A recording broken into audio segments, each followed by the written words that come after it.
Hi, I'm Chuck Dymer with BrillianceActivator.com, and I'm in Oban, Scotland today, and I'd like to take you on a tour of McCaig's Tower. And the reason for the tour is I believe it's a fine example of how a business leader can be a brilliance activator.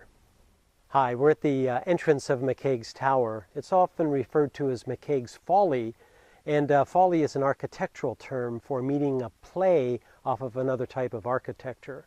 And what this particular tower is modeled on is the Colosseum in Rome.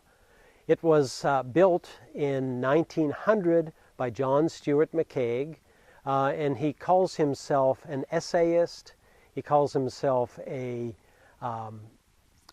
philanthropist. He also calls himself a banker, and actually it's the banker that ought to get top billing. He was an extremely successful banker, and that's why he could afford an edifice that at the time cost £5,000. In dollars today, that would be equivalent to $800,000. So it was quite an expensive endeavor. Let's take a look inside.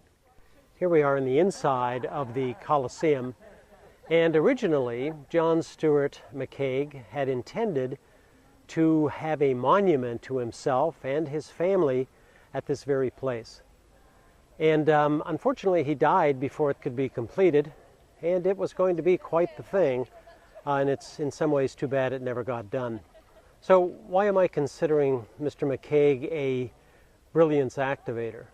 Well, not because he wanted to put up statues to himself, but primarily because he put the stonemasons that were part of the workforce of Oban to work in the winter to help build this. So he really helped people avoid starvation. He helped them maintain an acceptable standard of living. And that to me is really uncorking the creative power of people to serve not only himself but them and the community. And so what we have here is something that still stands as a monument to the city of Oban, a monument to the workers who built it, and a monument to John McCaig.